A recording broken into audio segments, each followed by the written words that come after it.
President Trump on his way back from Davos, Switzerland after a whirlwind trip packed with deal-making and a little diplomatic drama over Greenland. A historic framework deal for what the president calls a big piece of ice. But the real chill, that came from a clash with California Governor Gavin Newsom. He claims the president tried to freeze him out of speaking at the event.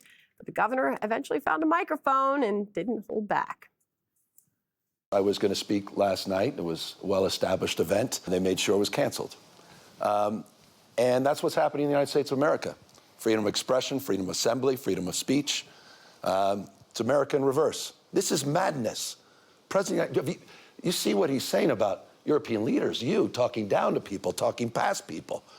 I mean, look, the comments he made yesterday we're not even discussing because you're discussing all the other comments about windmills or whatever else that was happening. You're running around distributing knee pads to CEOs, and I think it not does. handing them out. And it does. I do have a few if you'd like. I don't know. And honestly, it sounds. By the way, I'm not kidding. They're the new Trump signature series knee pads. Yeah, and they are available online. I told you the last one sold out. He's an invasive species, Donald Trump. Okay, well, while the California governor sparred on the sidelines, President Trump was getting things done, finalizing his Board of Peace at a signing ceremony packed with world leaders. Watch this. The official formation of what is known as the Board of Peace. Every country, just about every country, wants to be a part of it. Let me see. Yeah, every one of them is a friend of mine. Let's see, a couple I like, a couple I don't like. No, I like, actually, this group, I like every single one of them. Can you believe it? Usually I have about 2 or 3 that I can't stand. Okay, so Jesse, your take on how things are going there for President Trump, but also, I don't know, does it reflect well on Governor Gavin Newsom to be sort of, I don't know, attempting to spar with the president like he is? I mean, he can only get attention when he's drafting off of somebody else. You know, whether it was DeSantis in Florida, whether it's inviting Kirk on his podcast, or now he's stalking Air Force One over to Davos. The guy can't hold a room. He always has to be bird dogging some opposition to get press. And you think he's going over there to talk about policy? He spoke for like almost 30 minutes, didn't mention Arctic security or Greenland or minerals or Ukraine, didn't mention a thing that was serious. He gave a campaign speech to a bunch of Europeans who can't even vote for the United States president and called our president authoritarian. And then the guy brings props. He brings props for a gay oral sex joke.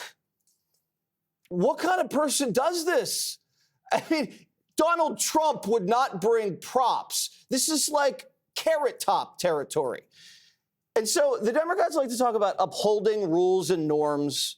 Remember how they always used to say, oh, politics stops on the water's edge. He flies over following the president to a foreign country while the president's trying to secure peace and security, and he's bad-mouthing them and to American allies. And imagine if Donald Trump had followed Joe Biden to Davos and started making gay sex jokes and called him sleepy, or had followed Barack Obama to a foreign country and just started ragging on him in front of the world. It would have been totally unacceptable because no one really takes him seriously. We're not taking this that seriously.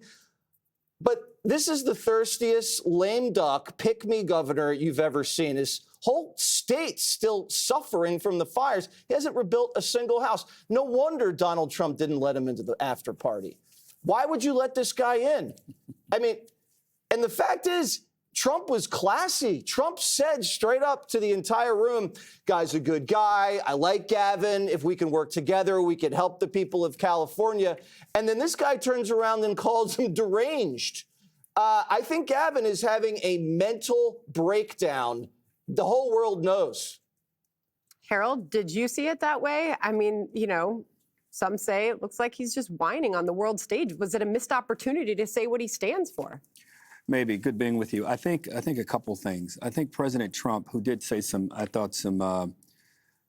generous things about Governor Newsom in his remarks yesterday before the World Economic Forum, And I think to President Trump, President Trump does a little name calling sometimes, and I think he respects game. And that game, that's not my political game. These two guys going back and forth. I probably would have used the opportunity, Sandra, a little bit differently.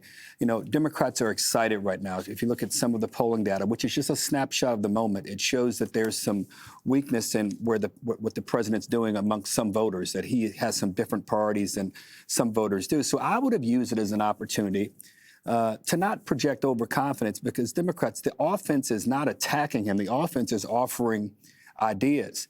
I mean, you have there at that very conference, Andrew, you have a guy, the head of Anthropic, who spoke to a group of CEOs and leaders saying, exactly, I don't think there's an awareness at all of what is coming here, talking about AI and the magnitude of it and the impact it will have on unemployment and inequality. I would have used the opportunity to talk a little bit about that as well. The two of them are going to sling at each other, because Newsom is in the Democratic Party, is probably the best at getting under the president's skin, and the president gets under his skin.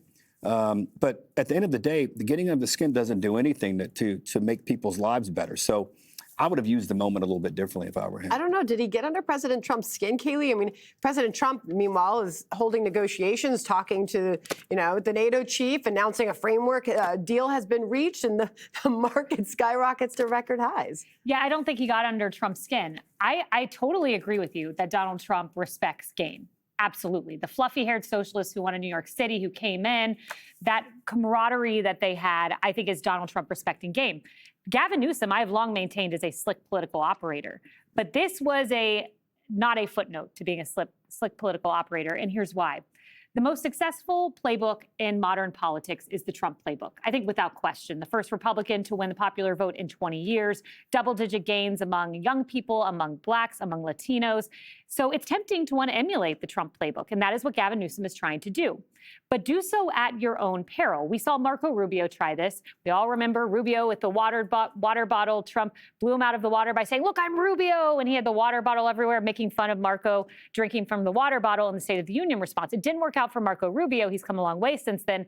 It's not going to work out for Gavin Newsom. You look at Gavin Newsom press shop. I looked at it before coming to air. He's tweeting out Newsom derangement syndrome, clearly trying to capitalize on something Trump has said. He's live tweeting J.D. Vance's speech, and then he's tweeting about Trump's hands. And of course, he's trying to emulate Trump, the back and forth with Rubio and Trump on the hands on the debate stage in 2016.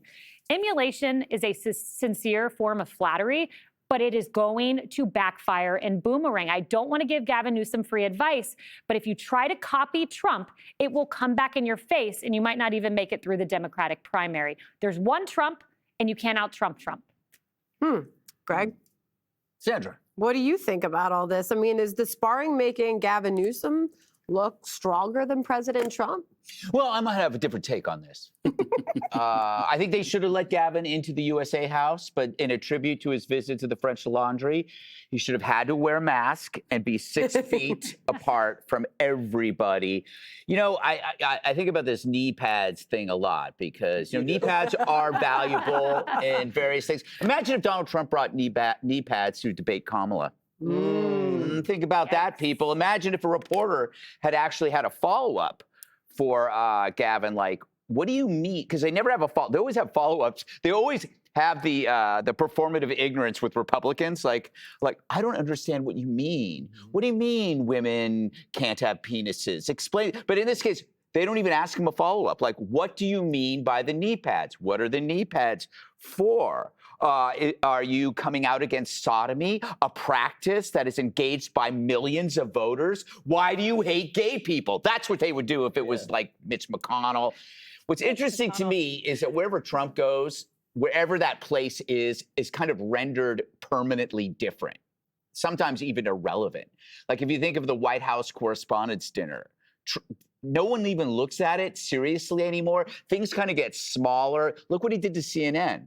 He called it fake news. In years, it's like it's a shadow of what it is. Look at 60 Minutes, once reputable. Look at the climate agenda. Look at the trans movement.